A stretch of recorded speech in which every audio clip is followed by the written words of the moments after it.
you're a student, you want to go in and use your laptop, so you better back off. Yeah, it's a lot. Oh,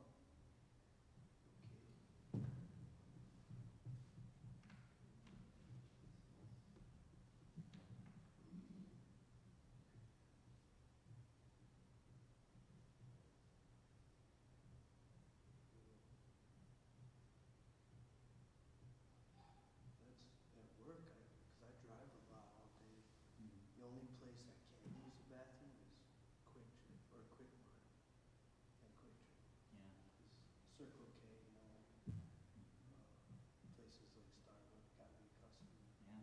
There's not a lot of places. No. We're way off the highway, so we get a lot of people that are traveling either into Tucson or out of Tucson, and they're going to be very surprised. So,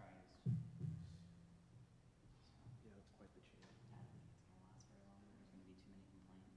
Yeah. Somebody's going to get hurt. And as an employee, if you allow, is it insubordination? Mm-hmm. Oh, gosh. If they know. Yeah. Wow.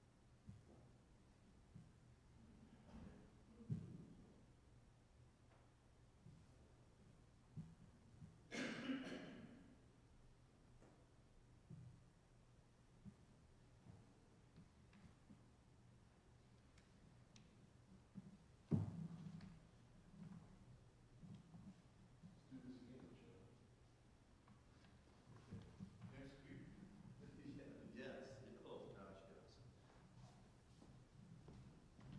Hello, y'all. Good. I have not seen you much at 7:45. You and Sam and Sam. Yeah. And I was so happy to see you be a candidate because I thought, oh, they've lost it. No, Because yeah. having Sam once in a while is very useful to me. No, I'm sure you still do. It's never needed. We've had a fair amount of. Well, one of you has family in Phoenix. I do. Yeah. Yeah. That- And my aunt had just passed away. Oh, so gosh. we've been going up there a fair amount. Yes. Good. My parents are 92 and 95. Yeah. So even though they haven't passed away, that's all more reason for me to go. Right, You yeah. know? You get the visits in while you can, absolutely. That's right. Yeah. Yeah. You on mute? No. Okay. Our conversation is being broadcast. Okay. I don't. This one doesn't have a mute. That one does. That's mute. Red is on. This one, I don't think there's a thing you can do. It's just on. Yeah. Okay. But it's good to know that it's being broadcast. Sometimes choirs up here and they're talking.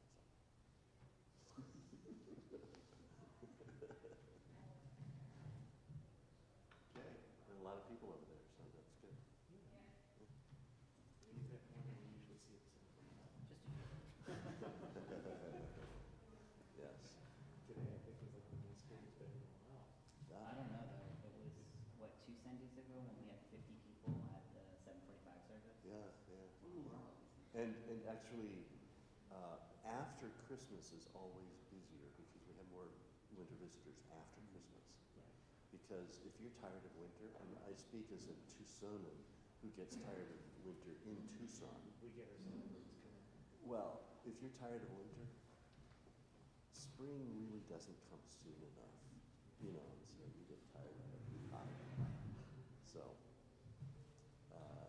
we've had quite a few, and then online today we had the most we've had since Christmas, and since COVID. At COVID we were over 100 a week, Yeah.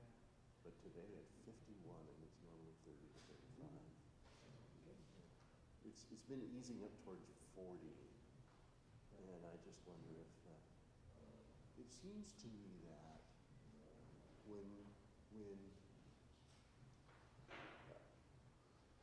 when people are seeking an alternative to what they're reading every day, they find themselves in church. Not a bad thing.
Should we have a rally to keep Oakland in Oakland?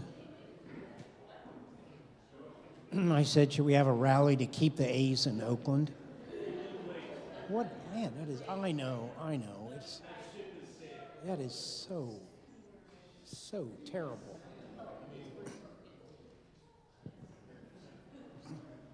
No, so that's where I spent my summer.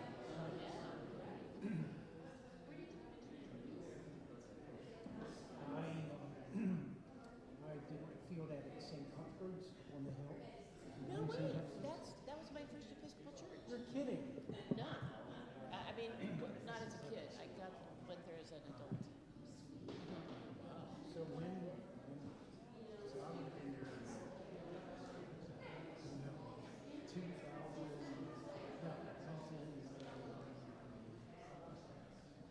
Well, were you before Jim Ward? Do you know who came after him? Because he was the rector when I was there. so Paul Strait. Oh, okay. So I'd already left. Yeah. So when I was there, it was 1/3 Cambodian, Yes. 1/3 African American, and 1/3 white. Yeah. And it was about 50-50 gay and straight. I loved that congregation. It was so fun. Yeah, it was fun. And they had a Latina music department with camp. That was after me. It was so fun. But also not thriving. No, it was never It thriving. closed down in turn. But after that, we moved to All Souls. You went to All Souls. Yeah. That's what we were saying. Yeah, a lot. We had seminaries all over the place. So that's the one place I say I'm not going to go to. Yeah. That's cool. Yeah, that was. I am really grateful for that experience. So it taught me that you really could have a diverse parish and actually live in together. And then we struggled to see that. Yeah, it was great. Yeah, it was. So I was there when they bought Paul, Okay. and we lost Americans because it was gay. But we had enough so that he still got his money. Yeah. Oh, there we go. Got left. I guess we better get going. Good afternoon, Grace St. Paul's. Welcome back. So first of all, we have a purse here. Is that wicker? It's not really. What is that? Here it is. So if somebody left their purse in the hall, here it is. So, Christina, where are you? Oh, there you are. Okay. It's just a joke. Okay. Okay. It was in the hall, so.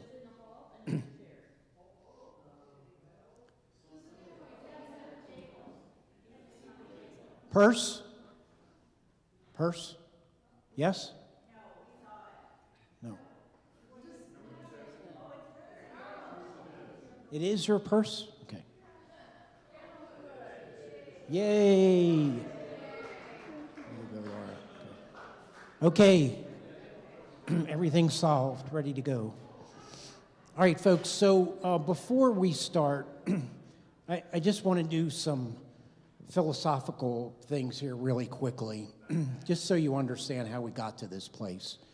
So those of you who have been here for a while know that the last few years, we have had 4 candidates the last few years running for 3 vestry positions.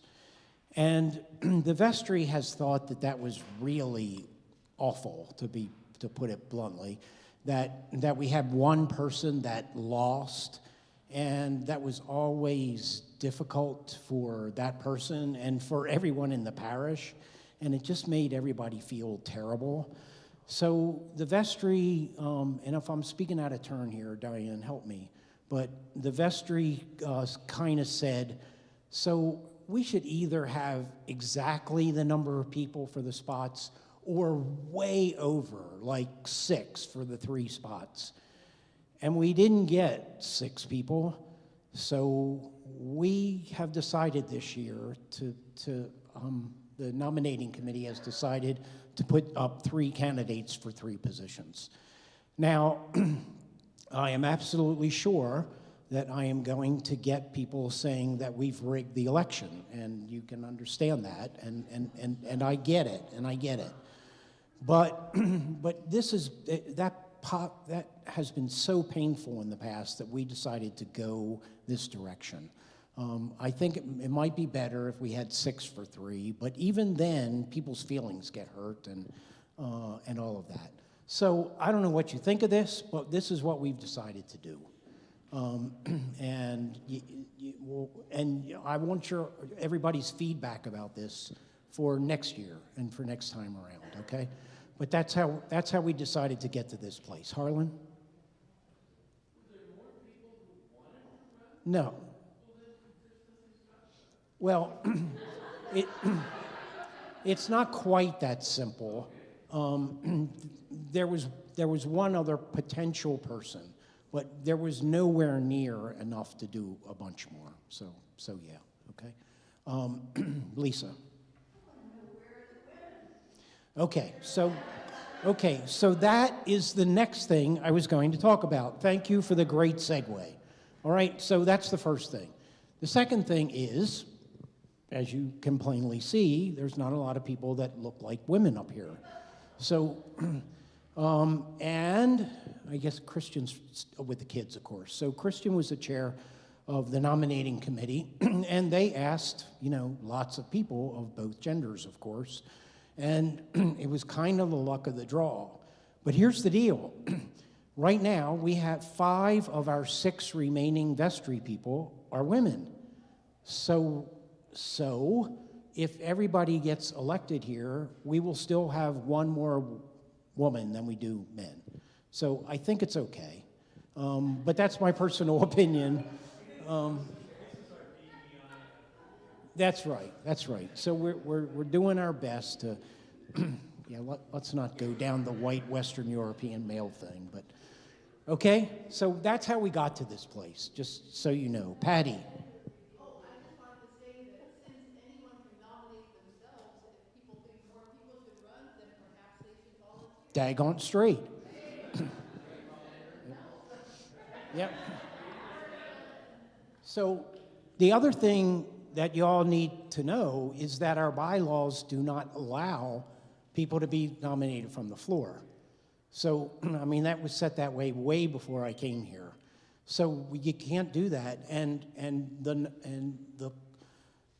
the nominations close 3 weeks before annual meeting. So that's why we are. Please note that you must use microphone from the congregation. Thank you, Bruce. Thank you. Sorry, we're live streaming. That's my fault. Sorry.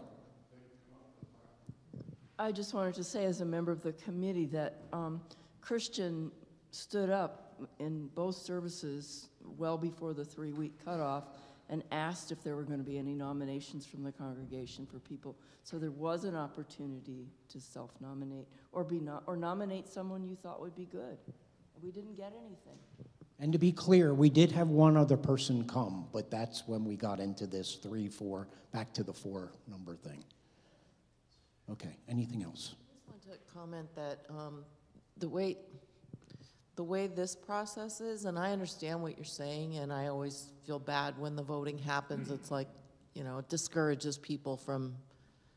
On the other hand, this doesn't really give people an opportunity to vote. It's already predetermined, and so it's sort of like, what's the purpose of doing this?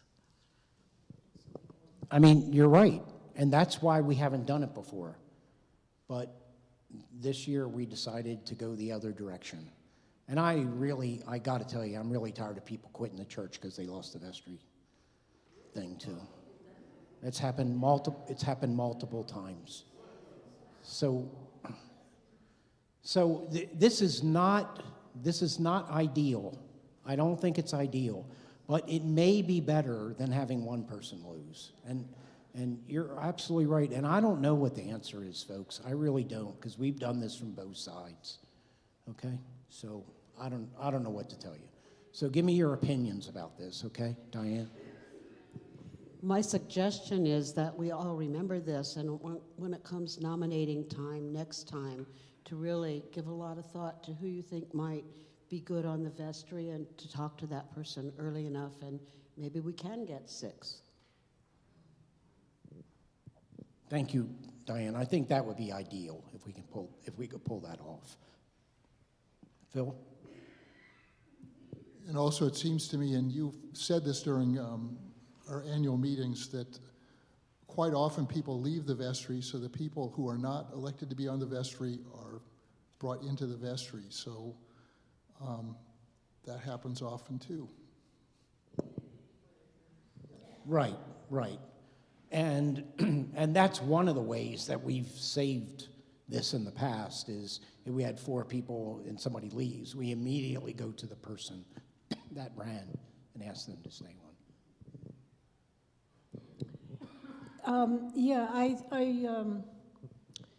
I wonder if we could have something like an information sheet, if there's any decisions coming up that would be decisions for the vestry to make that are affecting all of us, besides the budget, if there's something that everybody might want to hear about that concerns us as a community. I don't know if there's very many of those kind of decisions that come up that we know in advance, but We're sure there are. And the vestry minutes are posted and anybody can do them. We don't do anything else about that. If we have something that calls for a congregational vote, then we do that. But nominating and electing candidates, I mean, for the vestry, it might be good to know exactly if there's some big decision in advance before we vote. okay, well, I'll tell you what they are right now. The biggest things that we have right now are the rectory, what we're going to do with the rectory, and the budget. And those are going to be main things for the annual meeting. So, okay? Those are the big things that are coming up. All right, sorry, you guys. Okay, so here's the deal. Each person gets 2 minutes at the beginning to say whatever they want to say. Then we'll do questions and answers, and we're going to end by 1 at the very, very latest, so maybe 15 minutes worth of questions, and then everybody will have 1 minute to close, okay?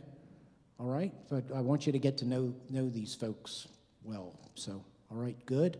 So Steve is running for the junior warden position, and the other 3, who I will let them introduce themselves, are running for the 3 vestry positions, okay? All right, kids, who wants to start? It's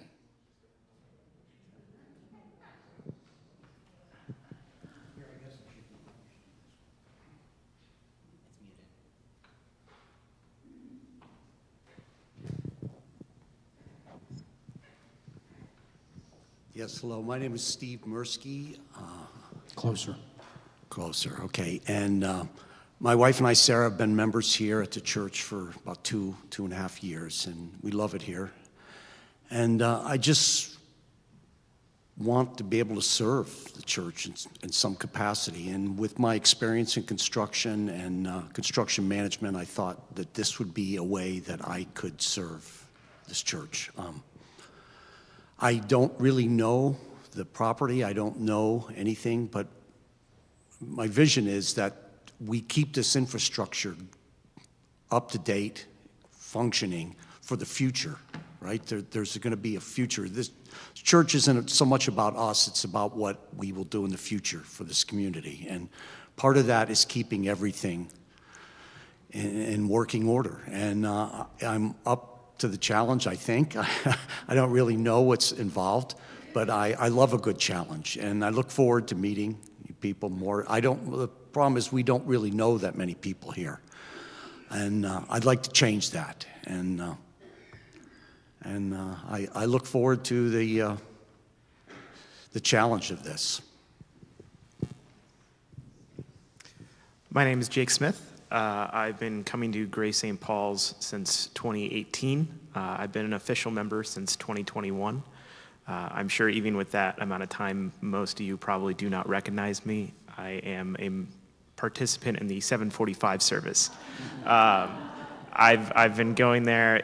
I've been a lifelong Episcopalian my whole life. I was baptized less than a year old, but I still waited to be confirmed until I was 21. Even though I've been a participant in the church and I've been active in every church that I've been in, I wanted to make sure it was my decision to continue my faith here. And when I came to Tucson for law school, Grace St. Paul's was the closest Episcopal church. I didn't just decide based off of distance. I gave them all a fair shake, and distance wasn't the only thing that I preferred here. I truly fell in love with the ministries here, with the way everyone is welcomed. I remember receiving a pen and the email list and a bag and everything like that back in 2018, and I'm sure I still have it somewhere. And I have greatly enjoyed being part of the bread ministries here, being part of the young adults group, participating with the Primavera meals. And you know, I've served as an acolyte in previous congregations that I've been in before, and I've served in some of the other ministries. And being part of Vestry is just something that I really want to do here to kind of provide back in a way that I haven't as an adult, and I'm very excited to do. Thank you. Thank you, Jake. Hi, my name is Ricky Salas, but I recognize everybody's face, so I think you probably already know who I am.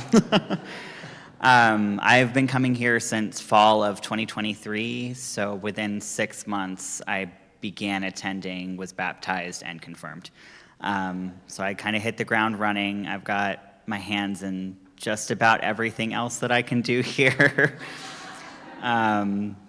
I volunteer in the office with Joseph's Cafe. I'm the, not representative, the... Representative's fine. Sure. For GSP and Tihan, which is the Tucson Interfaith HIV and AIDS Network here in Tucson, I answer phones in the office sometimes. And this just seemed like a logical next step. See how the sausage is made and see whether that's a good thing or not. I have missed one 745 service since I started coming here. Yep. So I feel very welcome and comfortable here, which I have not felt at any other church that I've ever attended. And I have you all to thank for that. So thank you very much for that. Thank you, Ricky. Hi, I'm Andrew Lewis. I've been a member here since 2022, the Palm Sunday service. I saw pictures online of Grace St. Paul's on Palm Sunday, and that's what actually brought my daughter and I here, because it looked interesting, the procession around the block. Then shortly after was Maundy Thursday, which is my favorite service. I got offered to teach 3rd through 6th for the Sunday school program, which I've been enjoying ever since. General outreach, last year I started a nonprofit organization called Pause Roots, in which we supplied Narcan to underserved areas. And there's a new project, it'll be a quarterly magazine, which allows young authors and artists to contribute. And they're people from assisted living facilities, prisons, unhoused community, so anybody can get their art and their poetry, whatever, published. Let's see, I'm a single dad, been doing that about 12 years, and that's the priority in my life. Being offered to do Vestry is such a great opportunity. I'm very excited. Everything I apply myself to, I try to do the best I can, and I appreciate it. Thank you, Andrew. Tell them who your daughter is. My daughter is Zylian Lewis. we usually sit in the back at 10 o'clock, but she is at youth group right now. Yep, that's how I know everybody. Oh, it's Xylie's dad. Yeah, there you go. Yeah. So, any you, Andrew. questions, feel free to ask. All right, let's open the floor. Victoria, another Vestry member here. Thank you for your opening statements. I'm very excited to sit in Vestry with you now, but I'm curious how your values guide your decision making. Great question. Yeah. Anybody?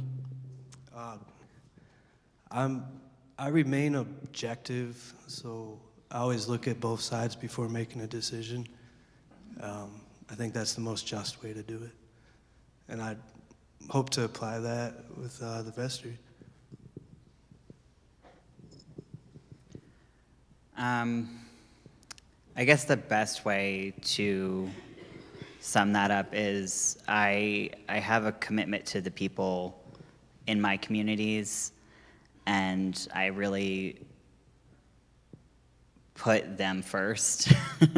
So my goal is just to get more people here if I can. But we're going through a dark time, so people need help, and all I can do is try to make the best decisions I can with them in mind. I realized I didn't actually state what I do for a living. I'm a public defender here in Pima County, and a big reason why I do that versus, work in the private sector or do civil law or family law or anything like that is there's a dedication to community service there that is incredibly important to me, specifically to the people that do need a court-appointed attorney. They are in situations that they can't afford or know better to have someone else or create a situation where they don't end up having to have an attorney at all. So to provide that same level of community service to you all and to this church is something that's incredibly important to me. I'm not gonna act like I'm going to, slave away myself in order for that, but there is a level of commitment that I put to all of my clients in my job that I plan on putting here for you all as well. I realize that we operate on a limited budget. My wife and I try to live that way, and in the years when I was in construction management, everything was done in a way that you were looking at the bottom line always. And you have to.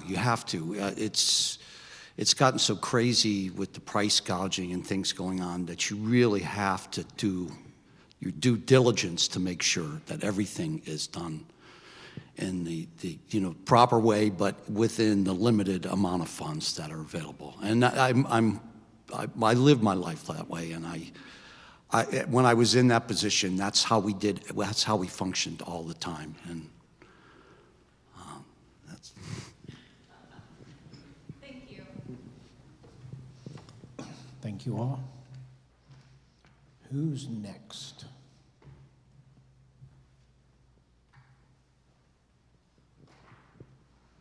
Lisa? Steve, I would just like to make a comment on your being an engineer, a railroad engineer. Mm-hmm. Years ago, I had a friend whose husband was a railroad engineer, and she proceeded to tell us how far ahead he has to look to make sure the trains are safe. I mean, it's incredible, because you can't just stop on a dime.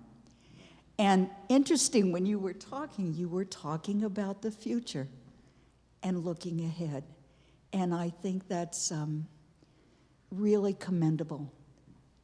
It's important that not only that Grace St. Paul continues every day, but also next year and years down the road. So it kind of struck me as remembering that dialogue all those years ago about looking ahead, and then your comment.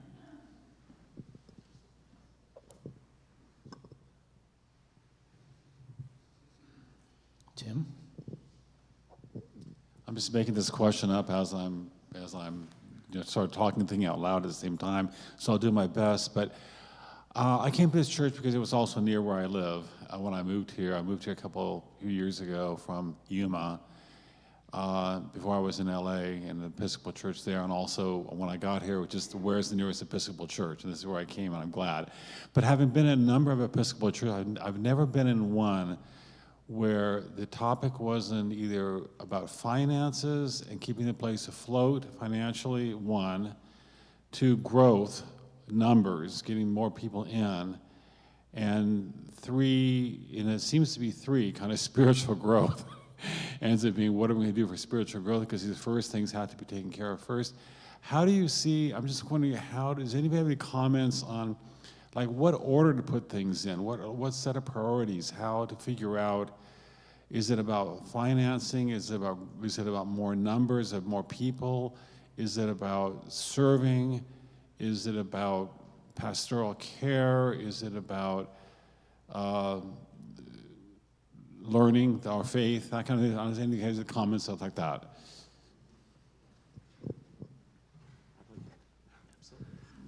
Thank you, Tim. I just believe that Jesus will bring the people in, and he will make all this happen. All we have to do is facilitate it and keep this going. And I firmly believe that once we have the infrastructure and everything here, he will provide the souls, the training, everything we need. Is there really anything expected of us? Well, I think staying busy and moving in a future direction is the thing that we do, and then he will fill in the blanks. I firmly believe that, and that's my feeling on that. To tie into that as well, I share a very similar sentiment. I have also been at multiple churches and multiple Episcopal churches, and also originally from Yuma. I think one thing that has really struck me with Grace St. Paul's is their outreach ministries that they do. The idea of reaching out to the community does so much in spreading our name in itself. Obviously, the finances are something that always have to be an ugly Band-Aid that has to get ripped off, and we have to talk about it, and there's realities behind that situation. Because if that's not met, then this doesn't exist. At least not in this capacity, at least not able to follow through what we need to do. But as far as priority, the community outreach aspect of this church is what has drawn me in as much as I've been, and has kept me here and in the capacity that I've been here. And I've seen it do the same for other people as well. And I think that is one of the strongest things that this church has, to be able to reach out to the community and be that open arms, and not just in words, but actually in practice as well. I would have to agree with Jake. The reason that I'm still here, the reason that I didn't, dip out after 6 months is because of how committed this church is to everybody. And I think that there's a good reason why there's not just one of us up here. We don't have to all bear the weight of every priority on our shoulders. There's enough of us here that we can all get everything done and continue serving our community the way that we best can. I also agree that outreach is a major priority within a church, the Episcopal church. I look at the name Steve. Stephen was a deacon, and deacons back then used to serve the community, and I feel that's imperative to churches today. In regards to decision making, I just hope we can exhaust each decision to its fullest potential before making any commitments and overall decisions. Thank you all. Okay, I saw Phil first, and then over here. So I've been writing grant proposals, and when you write grant proposals, you have to explain what our church does. And so we have the statement, earth justice, migrant justice, and social justice. You've all kind of danced around this, but what does that mean to you? How do we live into that at Grace St. Paul's?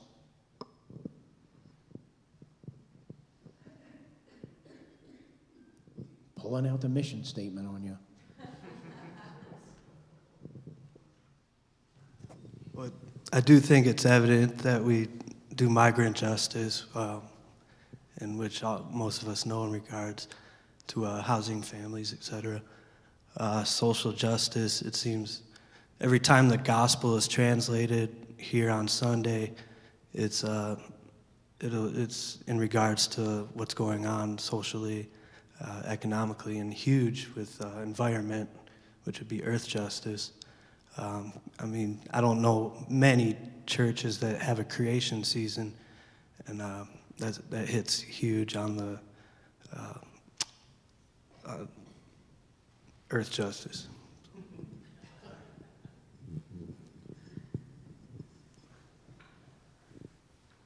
In terms of what it means to me, it means that we are really, truly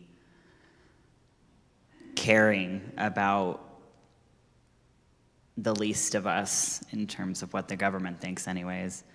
Caring about people.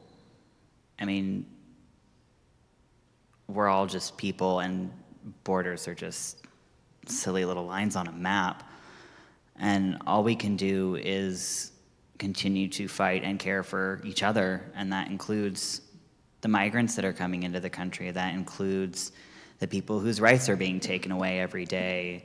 It includes the destruction of the earth that is happening every day. And all we can do is try our best to live into that.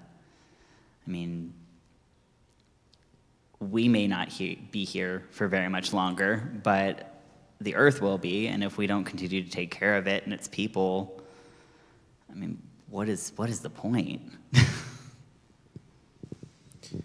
I mean, it's really a simple but complicated question, right? You know, what does it mean? What does it mean? And you know, I think what it comes down to with a lot of mission statements in business and really anywhere is to practice what you preach, right?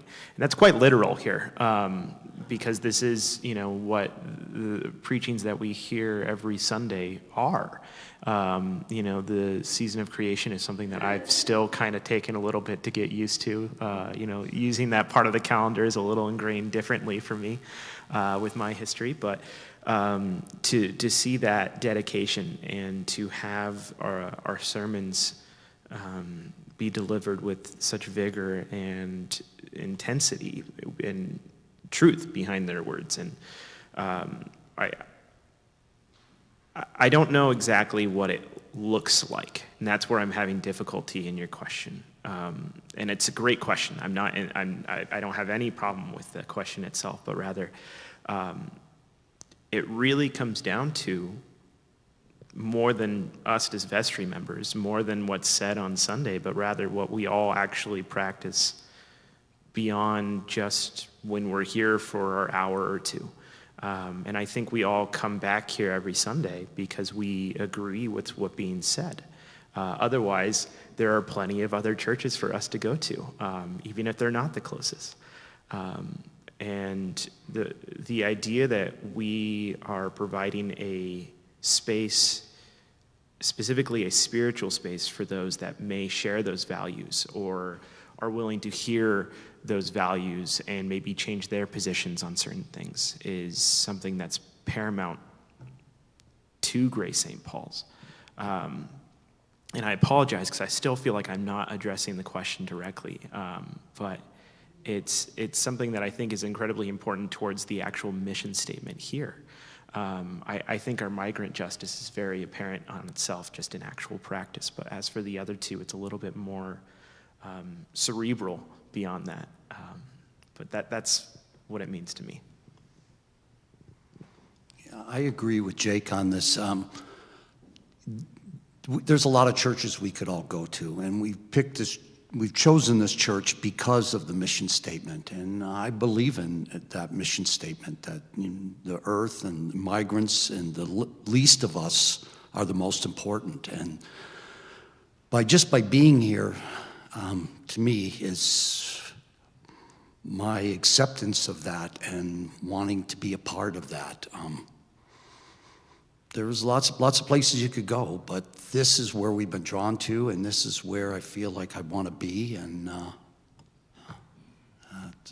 hopefully I'm here a long time. Thank you all. I saw Diane and Karen. It's my belief that when we have new eyes, and a lot of you haven't been here, like forever, and I think that brings a chance for a new vision. And so I would ask you, kind of like, I have a dream, and what would be your dream for this church? Maybe it's expanding something currently or something we haven't even thought of.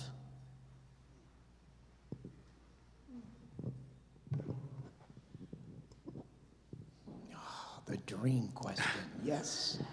So my dream for this church is that I think, where is it going to be 10 years from now, 20 years from now, 30 years from now, even 50? Let's go way out there. What I see is, or what I dream of, is that a younger presence in this church, that where families come, and this becomes just a real centerpiece of this neighborhood, of this community. I have that dream for it, and everything is here for that to happen. We just have to believe that's going to happen. We have to ask the Lord for that to happen, but that's my dream, is seeing this long term. That people that are my age, we're short timers here, but for this church to survive, there has to be a young presence and lots of young families, and I believe the Lord will send them. If we have the ways and the means and the infrastructure here to provide for this, I believe He will send them, and that's my goal and my dream.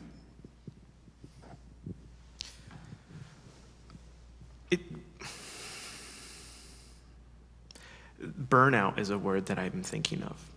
So often when you have new members in a church who are gung-ho and want to be participant, they're often, and this is myself included in other congregations that I've been in, they're often handed too much too fast, and it leads to a burnout and a level of resentment and leaving. And one thing that I really hope that this church sustains, and I think it does a relatively good job with it, is keeping that balance of not obligation, but duty, to participate, to want to help, to want to participate in the various groups that we have throughout the week, every week, for different parts of the year and everything like that.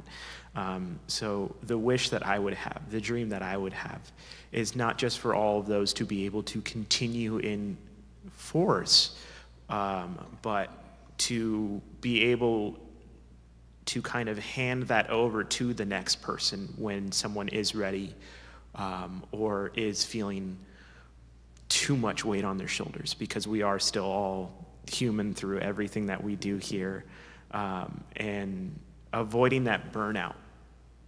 It kind of sounds like I'm not asking for anything moving forward, but really it's the entirety of everything moving forward. So avoiding that and still having some level of growth and still being able to reach out as much as we do, even if it's just for each other, is the dream that I see here.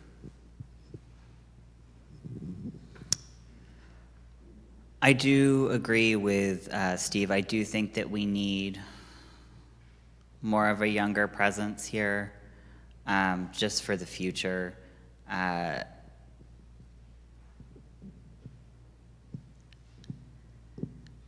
And I think that it's possible if we just continue to lead by example when we're outside of this building. I get questions about this place all the time from people who are very confused that I'm so religious.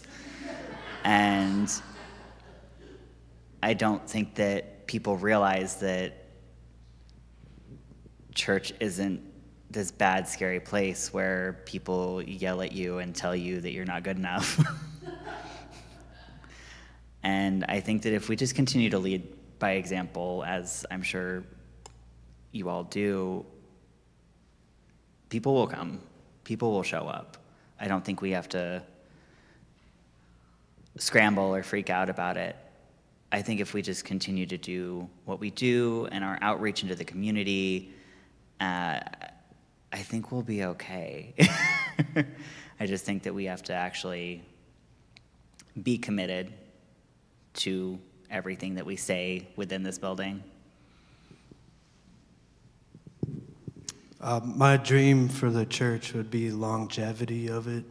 I think if this is a good place and it deserves to have a very long future, and I'm excited that Steve's vision is keeping our ethics, maintaining that over the next, say I'm here another 20, 30 years of a churchgoer. And as transitions happen, I want to make sure that it looks like this, with the same beautiful liturgy, as well as parishioners. So I'm excited to keep that in scope. Oh, you guys are all getting me excited. Okay, Karen, that might be it, but we'll see. Yeah, for one thing, why don't we just have all four of you on the vestry?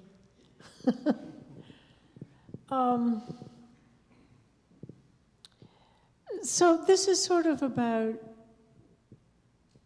communication, public outreach, social media. I'm really happy that we have an online community. But I think there was a time when we actually had maybe small things in the newspapers or something on the radio or something on a TV show.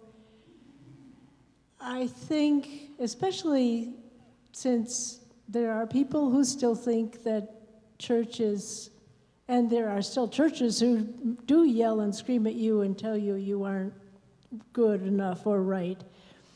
But to let people know who wouldn't normally come to a church, who we are, what we do, the good things of being in a church like this, the belonging, the community, the service, the outreach to others.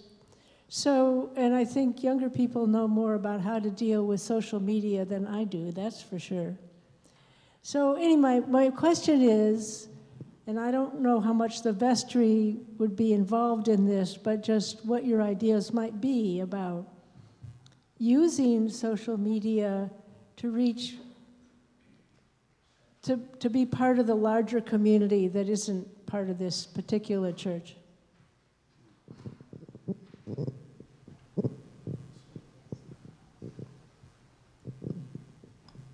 And of course, that's part of the vestry job. Though my age, I'm not very technically savvy, but I do think what we're doing now is great with the online services. There's a lot of advertisement on social platforms like Facebook, etc. I think if that is continued, it'll give, because it'll give more idea of what the Episcopal Church is about, hopefully. Unfortunately, you're kind of born into it or brought into it through family. Like my extended family goes here, so I'm going to go to this church, etc. So denominations are hard to breach if you are if you don't know anything about it. So I'm hoping that what we do now technically is having an effect, and I think it is. So. I guess I'm the one that breached through because I was not brought up in the Episcopal Church at all. And I have been to Episcopal churches before, but really didn't know very much about it before coming here. And it is possible to get through, but I do think it's a good idea for us to have a better online presence. You know, we do the streaming of the services, which is great, but I do think that if we got better about advertising all the various groups, like I help lead Centering Prayer on Fridays, and there are other Zoom groups that happen throughout the week. I think if we got better about pushing those on social media, I think that that would definitely help. Somebody would just have to take that on. Yeah, I think that we could definitely be doing more, and there are ways to do it. Somebody just has to be the one to take that on. And before you start, Jake, just to set the record straight, this is an anomaly. What you have here, Andrew and Jake, are definitely the anomaly in the Episcopal Church. 70% of people in the Episcopal Church come from another tradition. And in this church, it's way higher than that. It's closer to 80%. So yeah, you guys really are an anomaly. So.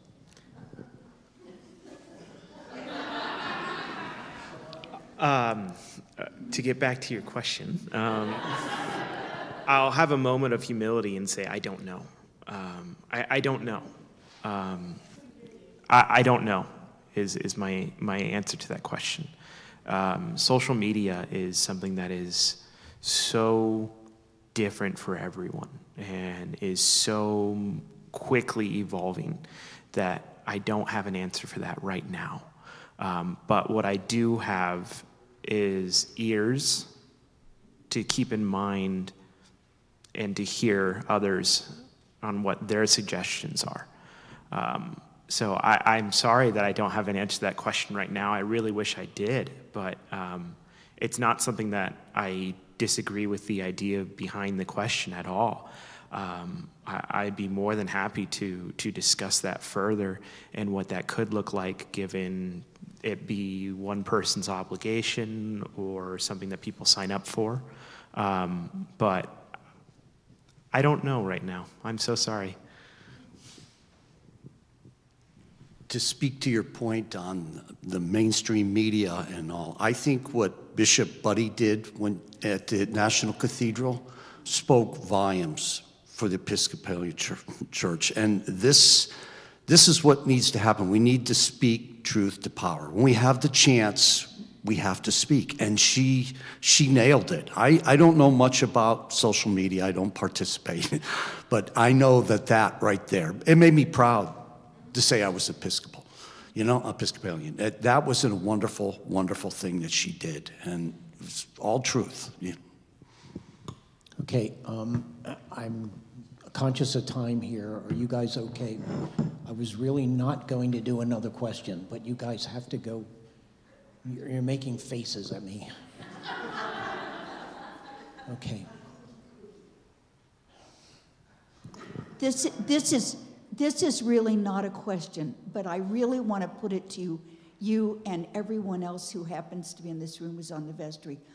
You've all mentioned reaching out. Not one of you has mentioned the University of Arizona, which is right down there. And there are young people who really need to find a home spiritually. And that's one place we could really reach out. All right, you're all going to have to limit your last answer here, but Rita, I see you yelling. Okay, I'm Rita Magdaleno, and my question is on inclusivity, so including and opening the doors even more to the community.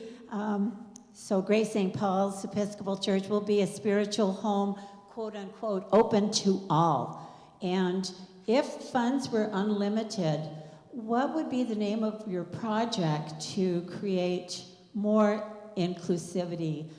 My father's family was from Aguascalientes, soy media mexicana, pero I understand that sometimes including other culturas, other cultures, it's not the easiest thing in the world. So what kind of project, or like a cultural fair, for example, to pique people's interest and make them feel like this truly is a place for all? 30 seconds apiece.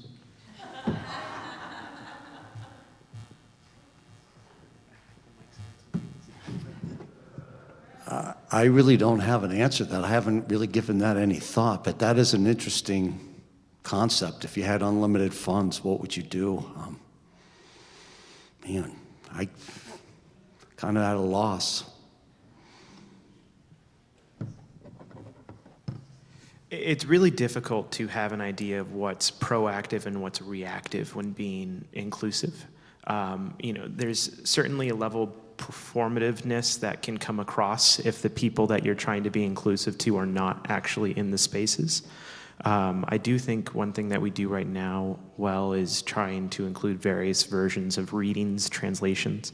I don't have a name for a project, but I'd be more than happy to participate in something that would be more inclusive. I definitely don't have a name for a project either. But I do think that Lisa's point about the U of A being spitting distance from here is a good place to start, because it's a very diverse campus, and you could reach a lot of people through there. So, to reach culture abroad, I really liked Ricky's idea regarding groups. Besides worship, groups reach a vast many of different cultures, etc. So I think that's a great idea. Okay, folks, it's your 1 minute closing time. So whoever wants to start is fine. Once again, my name's Andrew Lewis. I'm looking forward to Vestry, and I'm very excited. I appreciate all the questions today, and if you have any others, please feel free to find me. And also contact information may be online later once I'm on Vestry. But yeah, thank you. my name is Ricky. I am here most days, so if there's anything that you didn't ask me already, you can probably find me in the office Monday through Friday. But I am very grateful to be given the opportunity to serve this church in a way that I haven't yet. So thank you.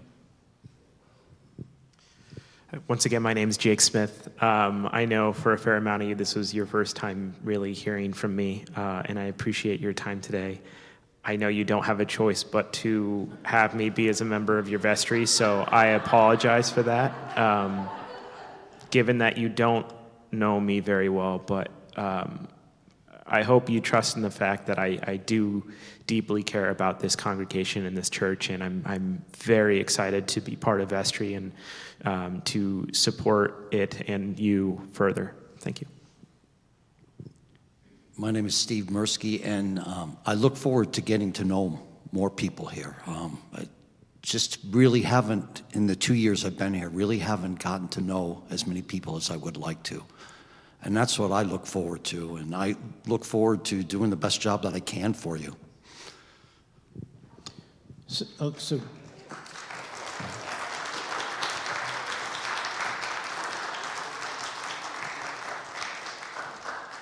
let me just quickly add that there is a choice.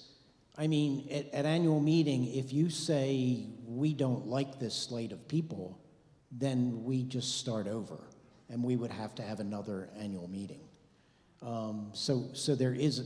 I don't want you to think that this is a totally done deal. Okay. I mean, you do have that option, and you're the congregation. You can do what you want. Okay. So. Well, Karen asked, what about increasing the size of the vestry? To be perfectly honest, we have downsized the vestry because I got to tell you, it was pretty unwieldy trying to have 15 people in a room and making any decisions.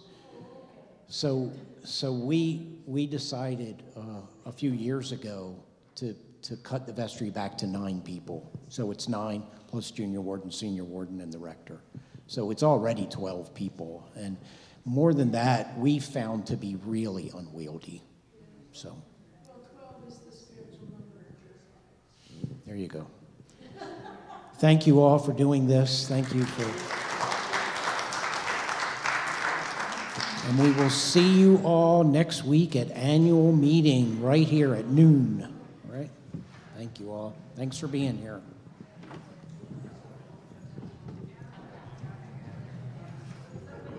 just want to say thank you. Thank you for standing up. Thank you for standing up. Thanks, Rick. Not surprised.